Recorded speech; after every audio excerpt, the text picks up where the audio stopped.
किसी शहर के रेलवे स्टेशन पर एक भिखारी रहता था। वो वहां आने जाने वाली रेलगाड़ियों में बैठे यात्रियों से भीख मांगकर अपना पेट भरता था।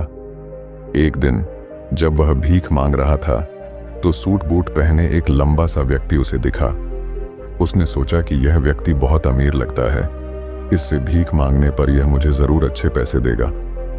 वह उस लंबे व्यक्ति से भीख मांगने लगा। भिखारी को देखकर उस लंबे व्यक्ति ने कहा, तुम हमेशा मांगते ही रहते हो, क्या कभी किसी को कुछ देते भी हो?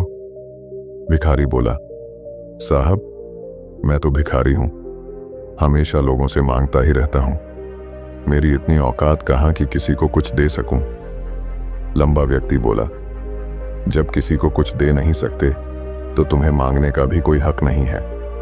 मैं एक व्यापारी हूं और लेन देन में ही विश्वास करता हूं। अगर तुम्हारे पास मुझे कुछ देने को हो तभी मैं तुम्हें बदले में कुछ दे सकता हूं। इतना कहने के बाद वह लंबा आदमी ट्रेन में बैठकर चला गया। इधर भिखारी उसकी कही गई बात के बारे में सोचने लगा। उस लंबे व्यक्ति के द्वारा कही गई बात उस भिखारी के दिल में उतर गई। वह सोचने लगा कि शायद मुझे भीख में अधिक पैसा इसीलिए नहीं मिलता क्योंकि मैं उसके बदले में किसी को कुछ दे नहीं पाता हूं।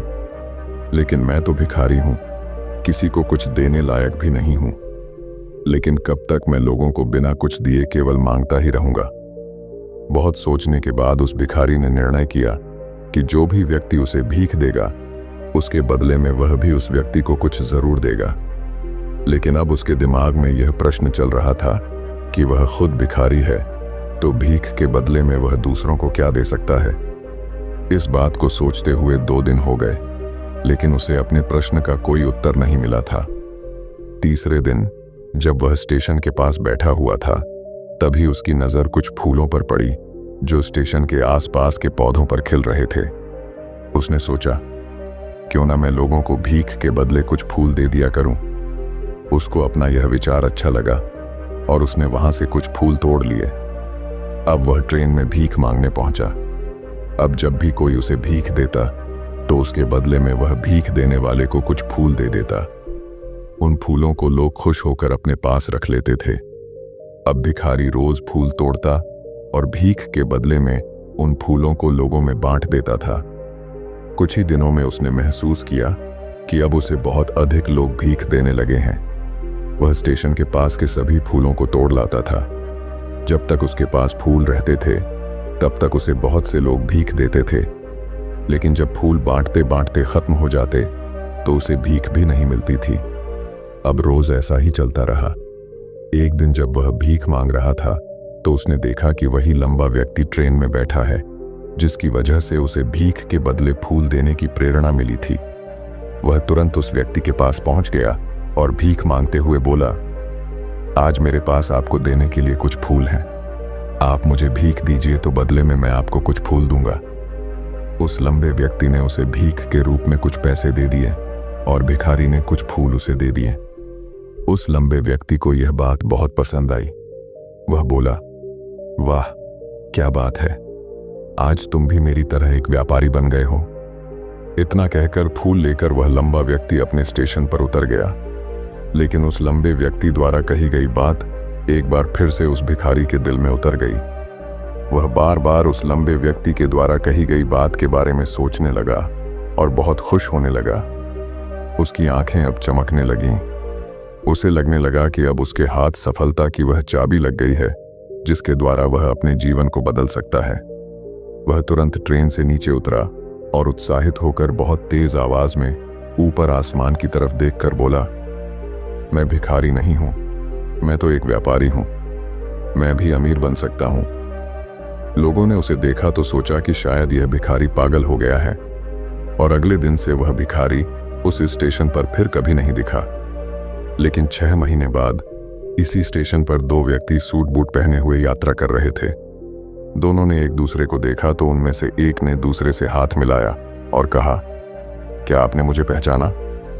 दूसरा व्यक्ति बोला, नहीं, क्योंकि मेरे हिसाब से हम लोग पहली बार मिल रहे हैं। पहला व्यक्ति बोला, नहीं, आप याद कीजिए, हम पहली बार नहीं बल्कि तीसरी बार मिल रहे हैं। दूसरा व्यक्ति बोला, मुझे याद नहीं, वैसे हम पहले 2 बार कब मिले थे?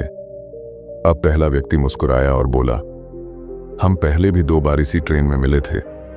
मैं वही भिखारी हूं जिसको आपने पहली मुलाकात में बताया कि मुझे जीवन में क्या करना चाहिए, और दूसरी मुलाकात में बताया कि मैं वास्तव में कौन हूं।